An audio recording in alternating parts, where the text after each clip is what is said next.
Highways కల్కి. ఈ cinema గురించి కొంతమంది అసలు మహాభారతం ఉన్నటువంటి దానిని చెడగొట్టారండి ఇందులో కొంతమంది అన్నారు. ఇంకొంతమంది కల్పితం అని చెప్పేసి ఇంకొంతమంది అన్నారు. ఓకే, అందులో కొంత ఇందులో కొంత కలగలిపి ఉంది సినిమా కాబట్టి అని అనుకుందాం, బాగుంటే చూడండి అని చెప్పేసి అన్నా. ఓకే, ఇప్పుడు కలెక్షన్ల పరంగా మాట్లాడుకోవాల్సి వస్తే ఓరు దేవుడా, ఓచకోత. నాట్ ఓన్లీ ఇన్ ఇండియా అండి, ఉత్తర అమెరికా ఖండం ఉంది కదా, అంటే అక్కడ మెయిన్ కెనడా అండ్ అమెరికా.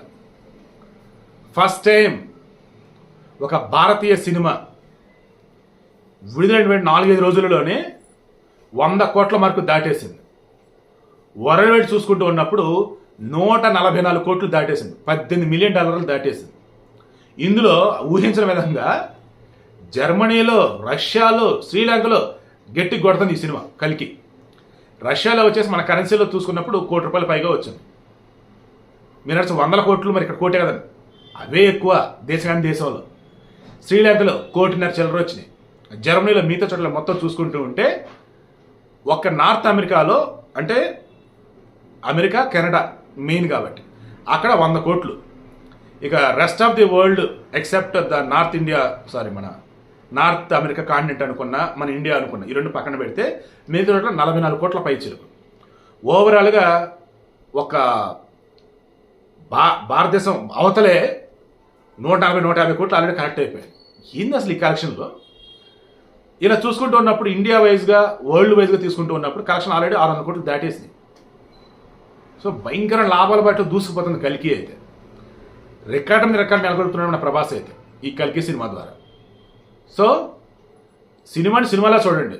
ఇండెప్త్లో వెళ్ళాల్సి వచ్చినప్పుడు కర్ణుడు గొప్ప, అర్జునుడు గొప్పని హడావుడి చేస్తూ ఉన్నారు. నేనైతే మరలా చెప్తున్నా, కర్ణుడు ఒక రాక్షసుడు, మీకు తెలుసా?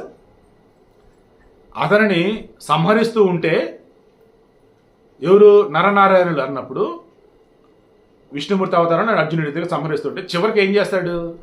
సూర్యుడి దగ్గరకు వచ్చేసి రక్షణ రక్షణ అని చెప్పేసి అడుగుతుంటే అభయం అంటే ఇస్తాడు. దాన్ని ఇంకేం చేయాలి ఏంటన్నప్పుడు కుంతి గర్భంలో జన్మించేలా చేస్తాడు. ఆ తర్వాత కూడా అతను ఏం చేశాడు ఏంటి అన్నీ ఆల్రెడీ మీరు చెక్ చేసుకుని ఉంటారు, వినే ఉంటారు. తర్వాత ఎప్పుడని చెప్తా. ఒక మాట అయితే నేను చెప్తున్నా, సినిమాలలో రావణుని హీరోగా చూపించిన, దుర్యోధనుని హీరోగా చూపించిన, కర్ణుని హీరోగా చూపించిన, అందులో ఉన్న ప్లస్ పాయింట్స్ని హైలైట్ చేస్తారు. వాళ్ళ గురించి మొత్తంగా నాకు చెప్తే థూ అని వస్తాం. లైక్ మన పాలిటిక్స్లో ఉండేవాళ్ళు ఉంటారు, కొంతమంది ఎదవ ముండా కొడుకులు ఉంటారు. వాళ్ళు చేసిన 1-2 పని వాళ్ళు గొప్ప వాళ్ళు అంటూ ఉంటారు, వాళ్ళకి మన ఫ్యాన్స్ ఉంటూ ఉంటారు, ఫాలోవర్ ఉంటారు, వాళ్ళకి ఓట్లు వేసే వాళ్ళు ఉంటారు. వాడి నిజస్వరూపం తెలిసిన నాలాంటి వాళ్ళు చెత్తనా కొడుకు అని చెప్పేసి వాడికి ఓటేరు అంటే వాడి గురించి గట్టిగానే ఏకి పారేస్తారు. మీకు అర్థమైంది ఎవరి గురించి అన్నాను? సో ఇప్పుడు విషయం ఏంటి? కల్కిని సినిమాగా చూడండి. కర్ణుడు అర్జునుడి కన్నా గొప్పడు, ఇది మాత్రం నిజం.